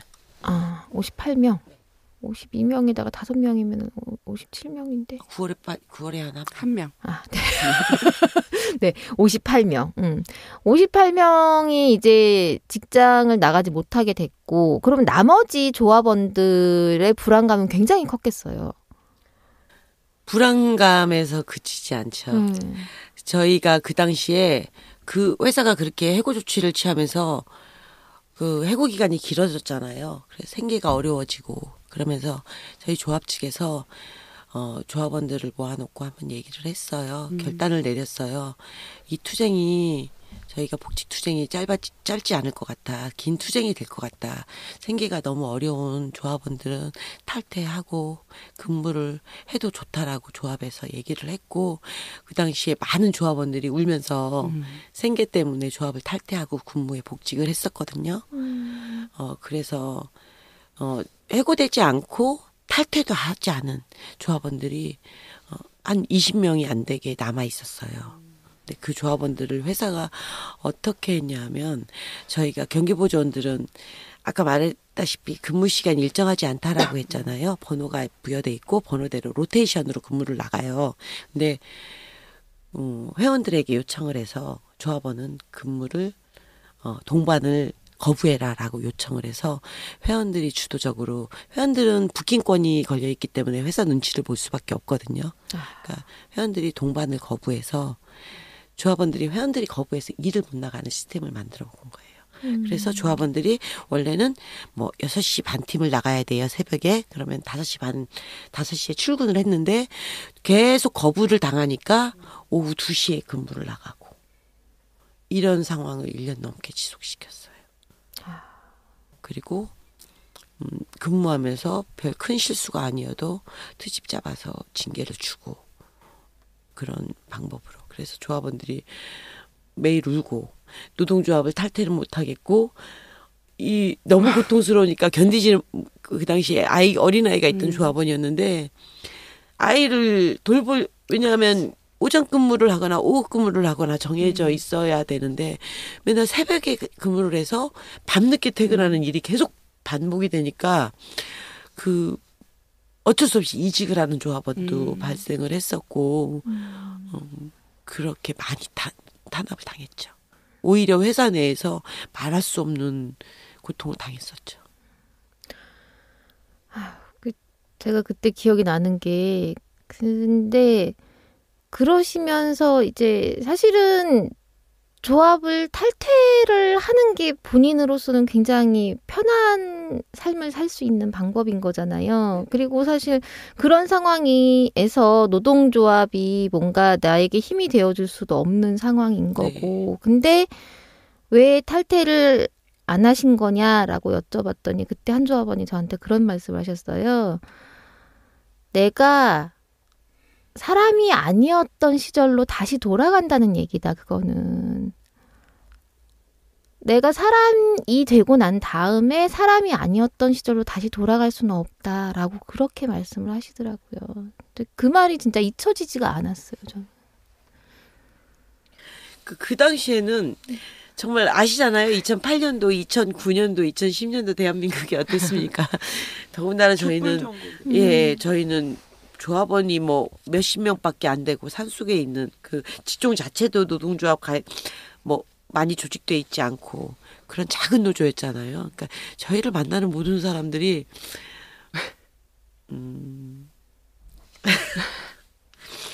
그냥 출근했어요. 이 노동조합은 끝이구나. 이 투쟁의 결말은 뻔하구나 라고 얘기를 했었고 저희도 아마 그거를 예견했을 거예요. 워낙 힘이 없었고 너무 엄청난 거기다가 뭐 청와대까지 개입해서 다 승인이 난 노조 탄압이라고 하는데 저희가 어떻게 이길 수 있었겠어요. 그래서 저희도 뭐 승리를 예감하지는 못했고 그러나 아까 그 말씀하셨듯이 조합원들이 한번 가보자. 너무 억울해서 이대로는 끝나지 못하겠다. 우리가 정말 그냥 한 명이 남아있을 때까지 내가 옆에 있을게. 우리가 승리하지는 못하겠지만 외칠 수 있을 때까지는 외쳐보자라는 마음으로 싸웠던 것 같아요. 근데 그 다음 정권이 진짜. 다시 떠올리게 하지 마세요. 저는 그 개표 방송을 보면서 죽고 싶었답니다. 네. 5년만 견디면 될 줄 알았는데. 네, 어쨌든 그래서 시작된 것이 투쟁과 또 소송과. 네. 예.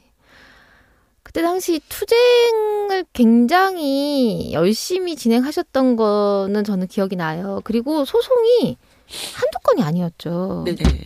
총 몇 건의 소송이 왜 그렇게 많이 걸려 있었던 거죠? 한숨이 나오는데요. 총 11건의 소송이 진행됐고 그게 뭐 각 건마다 3심 뭐 예를 들어서 노동위원회로 갔던 거는 진호위 중노위를 거쳐서 행정법원으로 가서 또 고등법원, 대법원 이렇게 하니까 실질적으로 5심이 진행되고 이러면서 30건이 넘는 그런 소송이 진행됐죠. 30건이 넘는 소송을 그러니까 대체 부당노동 행위가 지속적으로 이루어졌기 때문에 회사에 대응하기 위해서 저희가 부당노동 행위에 대해서 고소를 하거나 진호위에 진정을 하거나 이런 일들을 했고요. 또 말씀드렸다시피 해고가 점진적으로 이루어졌잖아요. 근데 3개월 이내에 부당해고 재신청을 하지 않으면 법적 다툼을 할 수가 없거든요. 그러니까 그 건별로 어떻게 보면 건별로 해고투쟁이 진행이 됐던 거예요. 최초에 한 명의 조합원, 그리고 출장 유보 조치, 제명자 3명, 그리고 또 다른 간부 1명, 또 다시 제 건 1건 이렇게 부당 해고 건도 아주 여러 건이 진행이 된 거죠. 그래서 그 소송의 세월이 총 몇 년이었나요? 소송이 2008년도부터 시작돼서 네. 저희가 2008년도 11월 달에 처음으로 부당노동 행위에 대해서 고발을 했거든요. 그래서 시작해서 2014년도에 회사와 합의를 볼 때까지. 네, 횟수로 7년이네요. 7년 동안 진행됐습니다. 자, 그럼 2014년에 어떤 결과가 있었나요? 좀 저희가 법적인 얘기를 하면 되게 복잡한데 네. 아까 말했던 조합원이 52명이 출장 유보 조치를 당한 게 실질적인 해고가 아니었어요. 그 해고가 아니었고 저희가 법적주의가 되게 특수합니다. 근로기준법상 근로자로는 인정이 안 돼 있고 노동조합법상 노동자로 인정이 돼 있었거든요.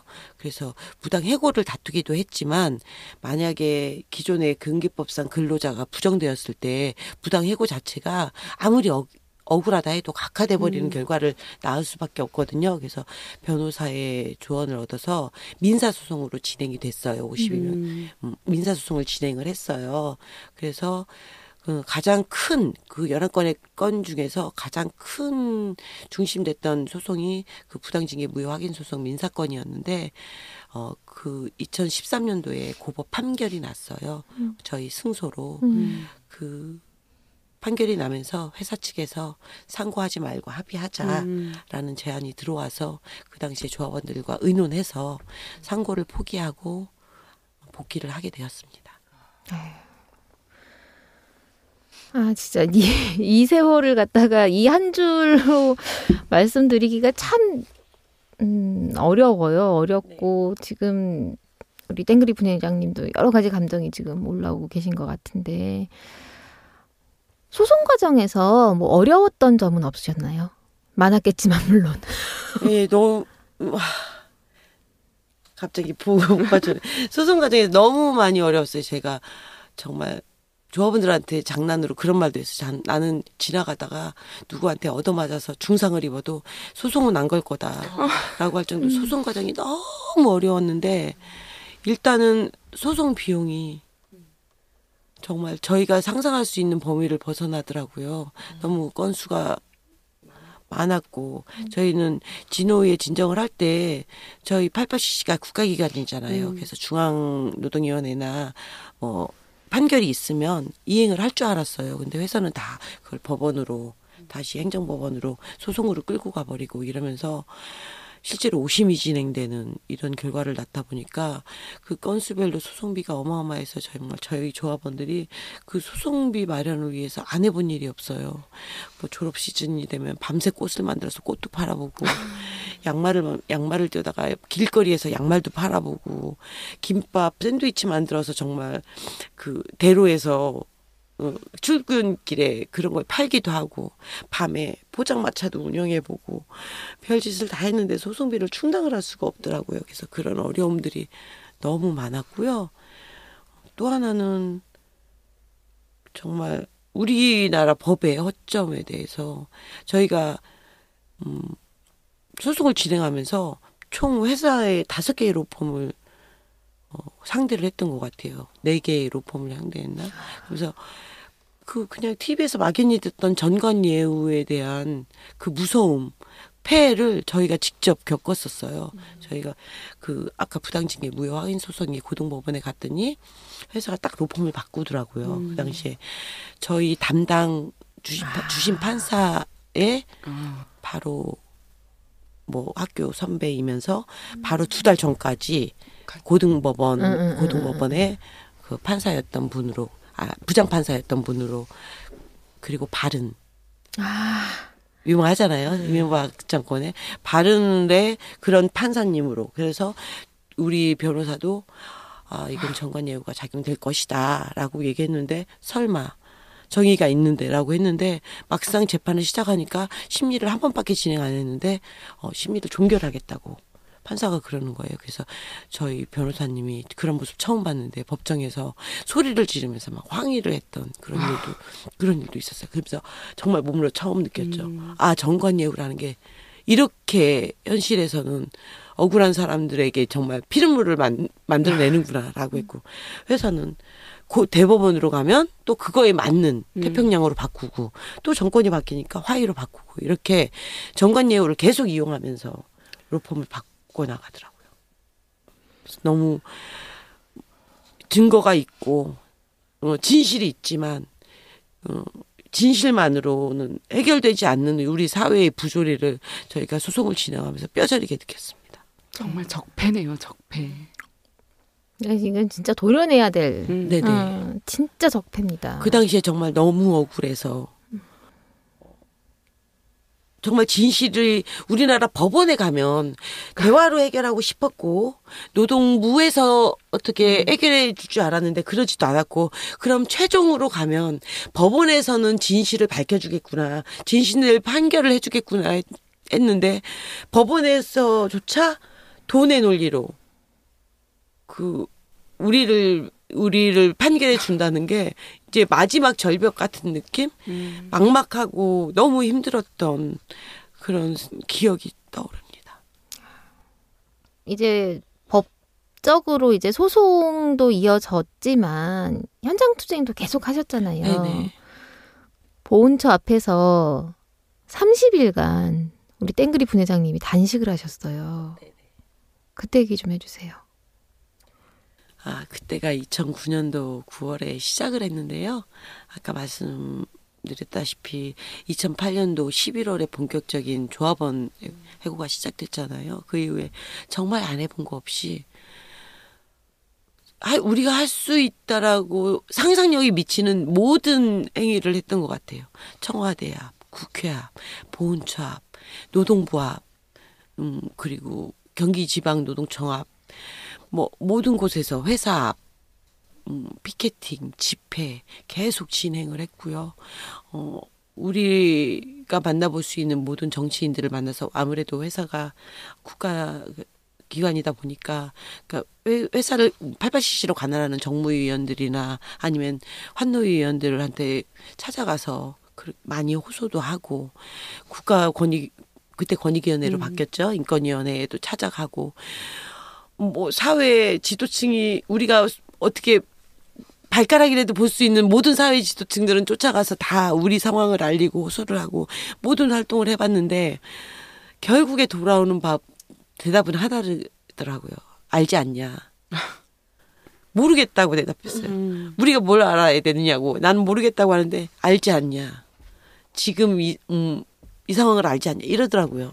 그러니까 그 이명박 정권에서의 무자비한 상식이 통하지 않는 이런 상황들이 어디에서도 우리를 도와줄 수 없었던 거예요. 다들 이해는 하고 안타까워는 하는데 또 실제로 도움을 주시려고도 했고, 근데 어느 정도 진행하다가 포기를 하시더라고요. 너무 막혀 있으니까. 실례로 한 여당 의원이 저희를 안타깝게 생각해서 많이 도와줬었어요.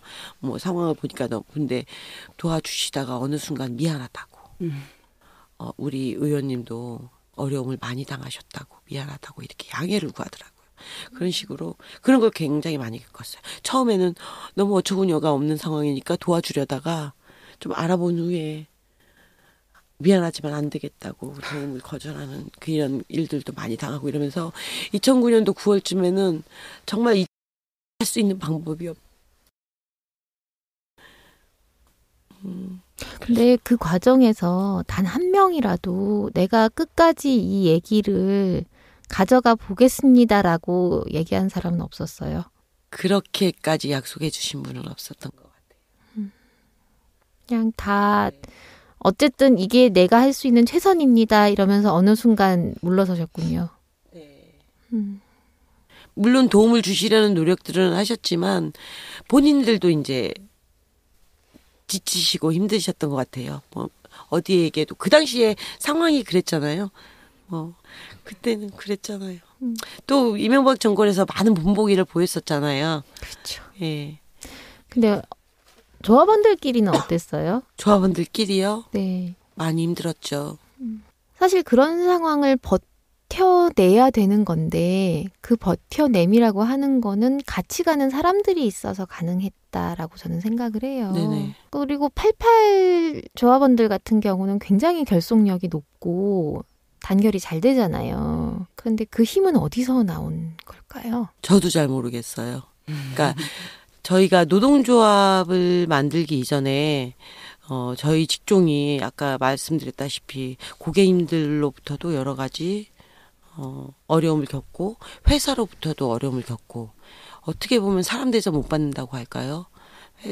고객님들은 우리를 시종처럼 그렇게 부리려고만 하고 회사는 고객들의 문제가 있으면 고객님들께 문제 제기를 못하니까 우리만 다그치고 이런 과정을 거치면서 너무 억울함이 많았었죠. 그러면서 노동조합이 만들어지면서 그게 하루아침에 고쳐지진 않았지만 우리가 억울하다라고 말할 수 있는 게 조합원들로 하여금 너무너무 해방감을 주고 뭐랄까 당당해지게 했던 것 같아요. 노동조합을 통해서 내가 억울하고 뭐가 부당하다라고 말할 수 있는 것만으로도 당장 개선이 되지 않는다 해도 말할 수 있는 것만으로도 너무 행복하고 당당하고 그랬던 것 같아요. 그러면서 아까 말했다시피 2번의 직장 폐쇄를 당했다고 그랬잖아요. 그 당시에도 엄청 어려운 저희 일당을 받기 때문에 하루 일을 못하면 바로 생활비가 없는 이런 구조인데 그 2번의 직장 폐쇄를 당하면서 내가 아닌 내 동료들이 나를 지켜주는구나.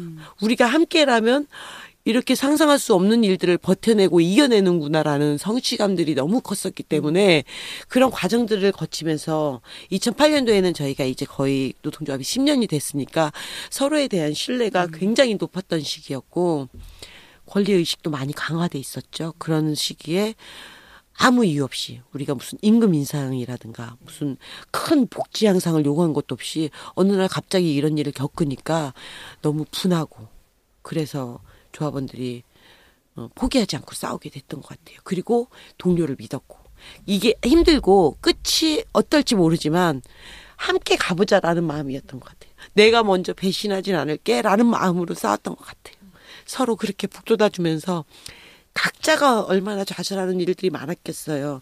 경기보조원이 대부분 실질적 가장인 경우가 많거든요. 그러니까 해고 상태에서 생계가 어려워지고 그래서 아르바이트도 한계가 있고 이래서 서로 생활고를 겪다 보면 정말 왜 갈등이 없었고 왜 유혹이 없었겠어요. 근데 서로 많이 힘을 주고 위로해주고 이러면서 그 10년간 가졌던 서로의 신뢰가 싸울 수 있었던 밑바탕이고 힘이 됐던 것 같아요. 갑자기 너무 숙연해집니다.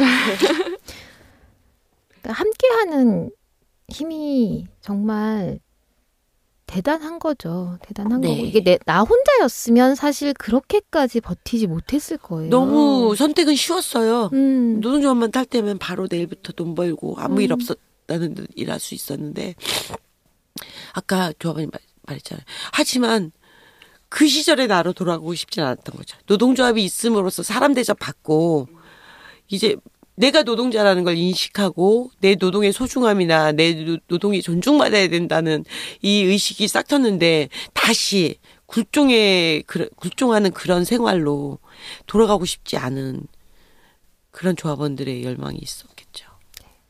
우린 모두 사람입니다. 그죠? 그러게요. 현실은 그렇지 않은 경우가 많아서. 우리가 사람임을 우리가 가져와야 된다라고 하는 거가 참 쉽지는 않습니다만은 어쨌든 끝까지 화이팅. 파이팅. 네. 그럼 다시 처음 얘기로 돌아가서 30일 단식을 하셨어요. 네. 아, 제가 그때 그 김은숙 분회장님 얼굴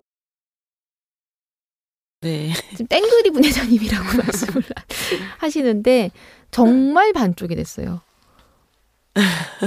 정말 온몸에 그 지방들이 쏙 빠져나간 것 같은 그런 느낌으로 보온처 앞에서 앉아 계셨던 모습이 너무 기억이 나요. 그때 곰돌이 하나 안고 계셨죠. 걔가 핫팩이 들어가 있어서. 네, 그때 갑자기 가을이라 네. 추위가 시작돼서 조합원이 갖다 준 곰돌이를 안고 있었는데 그 당시엔 정말 너무 저도 분노에 차 있었고 또 한 가지는 조합원들이 너무 고생을 하는데 할 게 없다는 이 좌절감이 단식을 시작하게 됐거든요. 그리고 본처에게 얘기하고 싶었어요. 이렇게 우리는 모든 걸 걸었다라는 걸 보여주고 싶었고 그렇게 단식을 시작하게 되었는데 실제로 단식을 시작했더니 제가 고생을 하는 게 아니고 조합원들이 너무 고생을 하더라고요. 왜냐하면 단식을 제가 하면 옆에서 한 명이 지켜줘야 되는데 저희가 집이 다 경기도에 용인에 있잖아요. 용인이나 수원에. 네. 집을 내팽개치고 옆에 와서 저를 지켜줘야 되는 조합원들이 너무 힘들어했고 그랬던 기억이 나네요. 30일 단식이라고 하는 건 사실은 사람이 감당할 수 있는 건 아니잖아요. 그 이후로 건강 상태가 안 좋아지셨다는 얘기를 제가 들었는데 어떻게 된 건가요? 실제로 그때 뭐 많은 준비를 하고 단식을 시작했던 건 아니었어요. 그러니까 여러 가지 온갖 방법을 동원해도 해결이 되지 않으니까 좀 다급하게 단식을 시작했는데 전 단식에 대한 상식이 거의 전무했거든요. 그냥 안 먹으면 된다. 죽을 각오로 안 먹으면 된다라는 생각밖에 없었어요. 그리고 주변에서 이제 단식을 시작하니까 여러 가지 조언들을 해주셨는데 그 상황에 제가 제 몸 걱정하고 있다는 것도 너무 사치라는 생각이 들어서 좀 귀담아 듣지를 않았었거든요. 근데 제가 그때 단식을 하면서 소금 섭취를 안 해서 이후에 좀 건강에 많이 문제가 생겼고 제가 지금 말기 신부전증을 앓고 있는데 이게 뭐 낫는 병은 아니에요. 낫는 병은 아니고 그 투석을 받고 있는데 이거는 생명 연장의 수단으로 생각하면 되더라고요. 그럼 2009년에 단식하시고 나서부터 서서히 네. 그러셨던 건 거예요? 예, 서서히 한쪽이 망가지고 또 한쪽이 망가졌는데 연관관계를 뭐 특별히 입증할 수는 없지만 영향이 있지 않았을까라는 생각을 하고 아무래도 그 단식 이후 요로결석으로 시작돼가지고 이제 점점 악화된 거니까. 이후에 누구라도 이런 일을 다시 계획하시는 분이 있다면 저 개인의 문제가 아니고 조합원들에게 상처가 될 수 있으니까 어떤 좀 그런 투쟁 방법을 선택할 때는 많이 준비하시고 하셔야 되지 않을까라는 좀 얘기를 해드리고 싶네요. 자, 그럼 2014년에 어쨌든 52명의 조합원들은 다시 복직이 됐어요. 네. 복직 판정을 받았고 남은 분이 그러면 간부들 간부들 5명. 간부 5분인 거죠. 간부 5분은 어떻게 된 건가요? 아까 말씀드렸다시피 회사가 조합원은 출장 유보라는 징계, 해고에 해당하는 징계를 내렸고 간부 5명은 실제로 해고를 했다고 그랬잖아요. 그러니까 근기법상 근로자성을 부정하기 위해서 해고란 용어를 안 써요. 제명이라고 해요. 그러니까 경기보조원 명단에서 이름을 빼버린다라는 제명을 쓰는데 그게 실질적 해고인데 그래서 저희는 부당해고 구제 신청으로 그렇게 소송이 시작됐고요. 대법 판결이 났죠.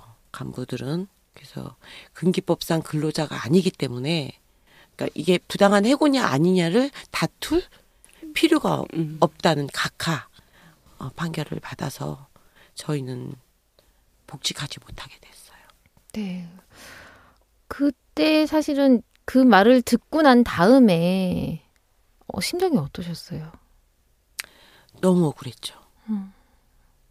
그러니까 누가 봐도 저희뿐만 아니고 누가 봐도 이건 억울한 해고인데 노동조합 탄압이 분명하고 억울한 해고인데 그냥 근기법상 근로자가 아니기 때문에 너희들에 대해서는 어떤 판결도 내릴 수가 없다라는 거는 어떻게 받아들여야 하겠어요. 너무 억울하고 너무 분하고 슬펐죠. 너무 이상한 거죠. 노동조합법상은 노동자고 근로기준법상은 노동자가 아니다. 이거 자체가 어불성설이잖아요, 사실은. 지금 돌이켜보면 그 당시 대법원의 한계지 않았을까라는 생각이 들어요. 다른 시절이었다면 대법관들이 그런 판결을 내렸을까. 뭐 세월이 지나서 밝혀지는 거지만 다른 판결들도 너무 어처구니 없는 판결들이 많았더라고요. 그 당시에. 그래서 우리가 그 시절에 판결을 받았던 게 너무 억울한 부분이 아닌가라는 생각을 해요. 네, 그럼 5분은 그 이후에 어떻게 생활을 하셨어요? 2014년도에 그러니까 많은 회의를 거쳐서 조합원들이 복지가 있지 않겠다라는 말들도 많이 했어요. 그 당시에. 근데 조합원들은 너무 미안했겠죠. 간부들 애초에 해고되지 않았는데 조합원들을 어떻게 케어하기 위해서 간부들이 조합활동으로 빠졌다가 일을 할 수 있는데 조합활동을 했다가 해고가 된 거잖아요. 그런 간부들이 복직하지 못한다니까 조합원들도 우리끼리는 안 들어가겠다라는 말도 하고 많이 그랬는데 조합원들도 해고 기간이 너무 오래됐고 그리고 그때쯤에는 저희도 좀 눈치를 챘어요. 이게 대법원이 심상치가 않다.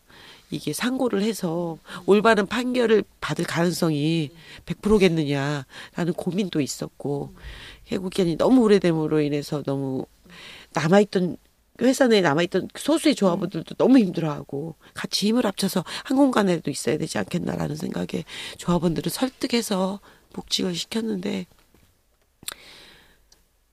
복직을 시키고 나니까 막상 이렇게 받아들여지지가 않더라고요. 복직을 시킬 때까지는 막 열심히 그것도 조합활동, 그러니까 조합원들을 위해서 막 발로 뛰었는데 덩그머니 조합 간부 5명이 남으니까 이제 뭘 해야 될지 어떻게 해야 될지 회사 출입도 하지 못하고 조합원들과 물리적으로 떨어져 있잖아요. 어떻게 해야 될지 좀 너무 많이 힘든 시간을 보냈고요. 그러면서 이제 저희도 이제 다른 알바를 시작하고 생계를 위해서 다른 아르바이트를 하면서 조합 행사가 있을 때면 일부러 또 조합원들이 조합 행사를 회사 내에서 할 수도 있는데 밖에 나와서 행사를 해서 우리가 참여할 수 있게끔 그래서 꼭 우리 5명을 불러서 이렇게 같이 조합 행사를 진행하고 이렇게 하면서 올 초까지 지냈죠. 근데 정말 노조 탄압과 파괴의 이 10년이라는 기간이 정말 긴 기간이잖아요. 근데 정말 놀라운 거는 그 기간 동안 이 조합원들이 어쨌든 한 마음으로 함께 하는 건 정말 대단하다라는 생각이 들고, 그게 또 이게 다 우리가 여성 노동자들로만 연결되어 있기 때문에 이런 끈끈한 연대의 힘 이런 게 아니었을까. 그게 오늘의 복직의 결과를 가져온 밑바탕이 아닐까 이런 생각이 들어요. 참 보통 이제 투쟁을 하다 보면은 중간에 이제 떨어져 나가는 사람들도 있고 처음에 투쟁 대우가 끝까지 유지되는 경우는 거의 없잖아요. 거의 없는데 제가 볼 땐 88이 거의 유일무이하지 않을까 싶은 생각도 좀 들어요. 저희 스스로도 놀랐어요. 저희 스스로도 그러니까 아까 말했다시피 끝에 내가 그게 2명이 남던 3명이 남던 거기에 나는 있을게라고는 약속들을 했지만 진짜로 2명, 3명이 남을 거를 각오한 거예요. 그거는 너무 뭐 승리에 대한 확신도 없고 너무 뻔히 긴 싸움이 될 거 뻔하고 하기 때문에 우리 스스로도 각자 몇 명이나 남겠나 어쩔 수 없지. 그 웃으면서 보내줘야지 탈퇴를 한다고 하면 뭐 그런 마음으로 시작을 했는데 뭐 계속 시간이 지나도 그 대우가 유지되는 거 보면서 우리 스스로도 너무 놀라고 감동하고 감사하고 그랬던 것 같아요. 저는 또 그 와중에 그런 얘기를 들었어요. 그러니까 우리 땡그리 부회장님이 다른 골프장에서 일을 하고 계셨었잖아요. 예, 이제 아르바이트를. 근데 그때 이제 전국 여성 노동조합의 부위원장님께서 우리 땡그리 부회장님께 거기서 노동조합을 해보련. 아, 거기는 노조가 없으니까. 라는 말을 하셨다는. 네. 그러면 알바는 실제로 거기 알바라고 표현을 하셨잖아요. 그럼 네. 거기에 워낙에 계셨던 분들하고는 다른 방식으로 일이 진행이 돼요?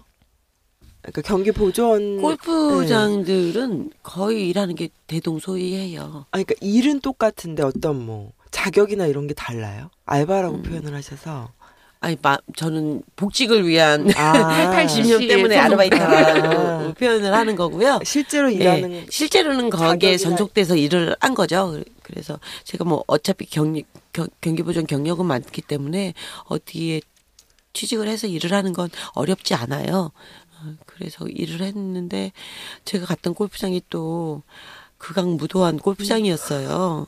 그래서 너무 노동 환경이 열악하고 하니까 처음에 갔을 때는 너무 지쳐서 숨죽이고 살아야지라고 생각했는데 어쩔 수 없는 거예요. 그 문제의식이 보면 볼수록 화가 나는데 여기 고민을 했어요. 우리가 같은 네 명이 같은 골프장에서 근무를 했거든요. 야, 여기서 노동조합을 만들면 어떨까라는데 여기는 못 버틸 것 같다라는 생각을 한 게, 그러니까 저희 같은 경우에는 긴 시간 동안 조합원과의 유대도 있고 뭐 조합원들의 신뢰도 있고 한데 거기는 저희가 그렇지 않잖아요. 근무한 지 얼마 안 됐고 또 골프장들이 대부분 오너들이 건설 계통 오너들이에요. 그러니까 노조 탄압 방식이 무식하군요. 뻔히 예상이 되는 거예요. 이전에 민주노총에서도 몇 개 사업장이 있었다고 그랬잖아요. 90년도에는 꽤 활발하게 이렇게 확산이 되는 추세였거든요. 근데 정말 국악무도하게 노조 탄압을 해서 다 실제로 소멸돼 버린 상황인데 그런 것들을 버텨낼 수 있을 것인가. 저희가 아르바이트 하는데 경기보조원들이 못 버틸 것 같더라고요. 그래서 힘들다고 부위원장님께 안 된다고 버틸 수 있는 그런 골프장이 아니라고 저희가 그랬죠. 근데 제가 그 얘기를 들으면서 그런 생각이 들었어요. 아, 참, 부위원장님도 사실은 말도 안 되는 사람이고, 그 얘기를 갖다가 듣고서 그렇게 또 고민을 하는 우리 간부님들도 보통 얘기들이 아니고 어떻게 저런 대화가 가능한가라는 생각을 그러니까 노동조합을 하면서 너무 불합리함에 대해서 참으면 안 된다는 저희도 인식이 싹 텄잖아요. 그래서 너무 고생을 해서 안 하고 싶은데도 너무 화가 나는 거예요. 그 일상적으로 이루어지는 관리자의 탄압이라든가 회사의 그 경기보조원을 대하는 태도가 어처구니가 없으니까 그래도 저희는 노동조합이 있어서 그 단계는 조금 벗어나 있었는데 본격적인 탄압 이전에는 근데 여기는 그 이전 상태인 걸 보면서 너무 많이 화가 나더라고요. 지금까지도 계속 그 골프장 내에 있는 경기 보조원들한테 하는 회사의 대우가 계속 그러고 있다는 거예요. 지금 현재에도. 네, 많이 뭐 골프장마다 조금 다르긴 하지만 기본적으로 경기 보조원을 보는 시각 자체가 되게 그런 것 같아요. 되게 웃긴 거는 경기 보조원이라고 하는 직업 자체가 외국에서는 굉장한 전문직으로 대우를 받잖아요. 네네. 예. 근데 우리나라에만 들어오면 왜 이런 식으로 되는지 참 이상하게 사람들을 갖다가 무시하고 일부러 포괄적으로 대하고 이 문화가 좀 난 이상한 것 같아. 좀 외국이랑 문화가 많이 다른 것도 현실이에요. 왜냐하면 그쵸. 외국 같은 경우에는 골프 인구가 그렇게 많지 않아요. 골프장 대비. 그래서 아까 말했다시피 저희는 7분 간격으로 손님을 밀어내다시피 투입시키잖아요. 골프장 안에.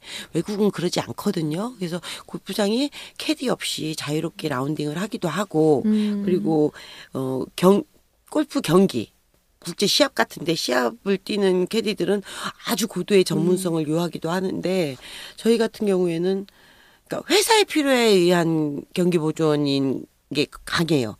일단 고객님들을 위한다고는 하지만 그런 고객님들의 그 요구 조건을 최우선으로 하냐 그건 아니거든요. 회사를 위해서 고객님들한테 오히려 진행을 독촉하고 골프 라운딩 할 때 더 자유롭게 치고 싶은 걸 저희가 제한하고 이런 역할들을 해요. 그러니까 저희는 골프장 대비 골프 인구가 많다 보니까 아주 빠르게 진행을 유도하고 있고 그 역할을 우리한테 다 전가시키는 거죠. 그러니까 이윤축을 위해서 많은 손님을 받아야 되는데 네, 맞아요. 그런 손님들과의 이 갈등들이 일어나지 않게끔 감정 노동을 쥐어짜고 있는 구조인 거잖아요. 네네. 그러면 좀 밝은 얘기도 좀 복직을 그렇죠. 하신 거죠? 네. 그래서 네. 지금 일을 88cc로 나가고 계신 건가요? 네, 근무하고 있습니다. 며칠이나 되셨나요? 예, 4월 17일부터 교육을 마치고 근무를 하고 있습니다. 감사합니다. 근데 이 극적인 복직은 어떻게 이루어진 겁니까? 아, 이 기적이요? 네.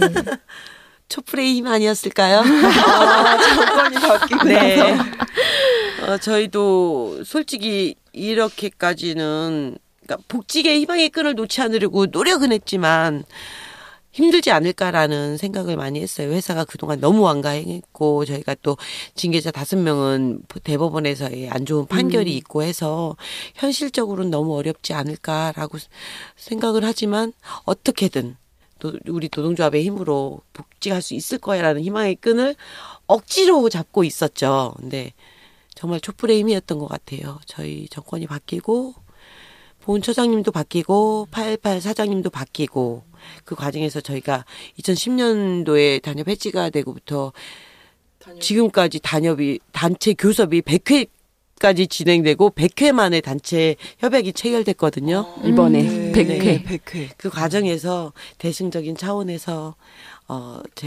복직 결정도 같이 내려졌죠. 질긴 놈이 승리한다. 그 질기고 그 끈질긴 그 투쟁의 과정에 함께한 동지들은 정말 이거는 어디 가서 이런 사람들을 얻어요? 그죠?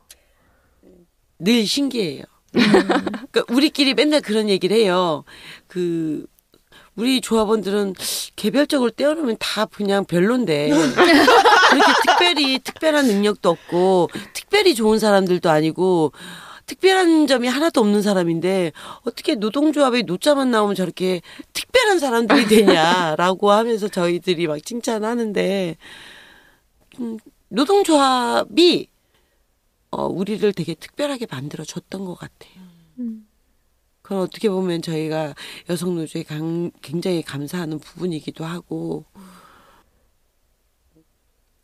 그러니까 88cc 이야기를 듣다 보면 정말 우리가 가는 길이 역사다라는 거를 확 생각하게 만들어요. 그래서 저희가 신생된 골프장 노동조합들이 있는데 비유해서 하는 표현이 88cc는 대학생이고 우리는 초등학생 또 우리는 유치원이야 이렇게 얘기를 하거든요. 근데 그 조합원들하고도 얘기를 하다 보면 88cc가 앞서서 이렇게 투쟁을 했기 때문에 그나마 우리가 이 정도의 그 노동 조건에서 일을 하고 있지 않은가 항상 그런 이야기들을 하시더라고요.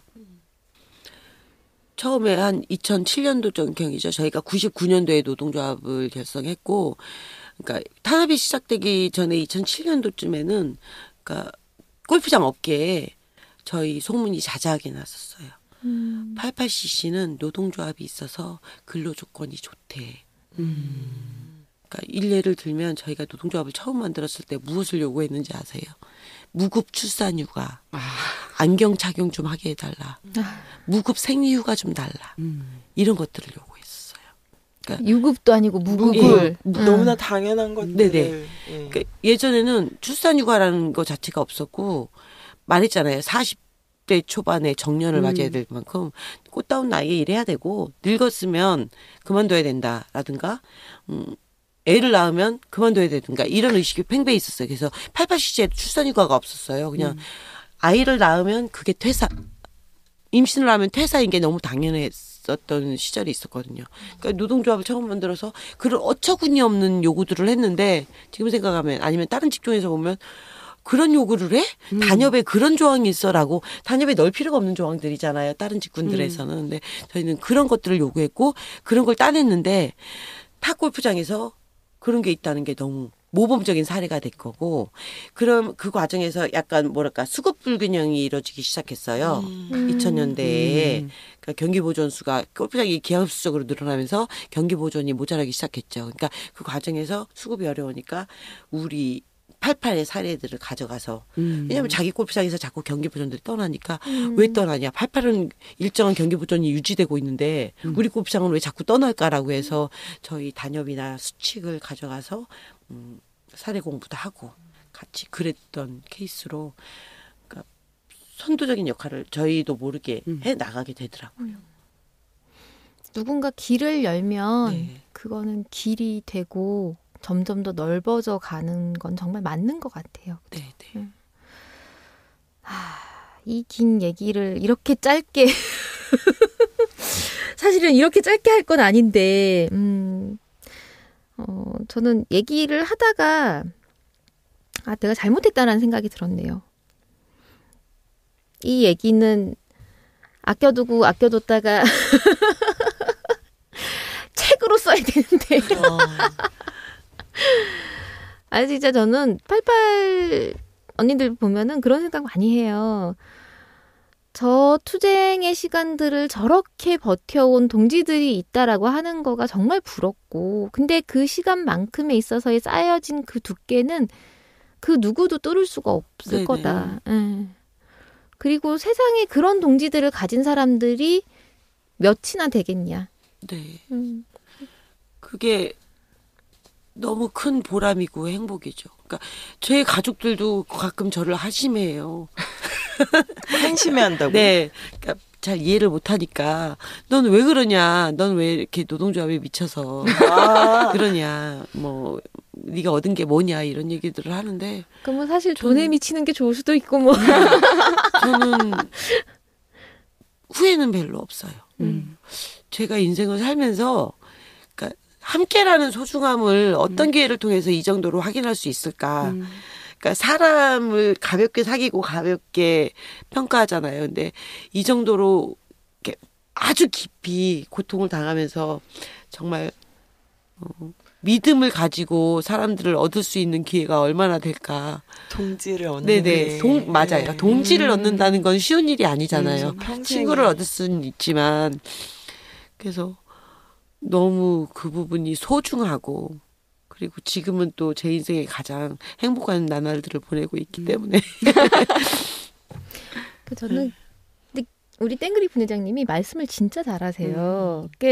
제가 그 집회 때 가가지고 왜 분회장님이시니까 항상 마이크를 잡고 말씀을 하시잖아요. 근데 제가 진짜 잊혀지지 않는 얘기가 하나가 있어요.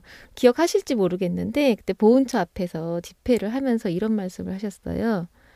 승리는 어느 한 시점에 오는 게 아니라 우리가 싸우는 순간순간이 승리의 순간이다. 라는 어록을 남기셨죠. 정말 그 생각을 했던 것 같아요. 조합원들 싸워주는 조합원이 너무 고마웠고 그 당시에는 이 싸움을 포기하지 않는 게 너무 힘들었어요.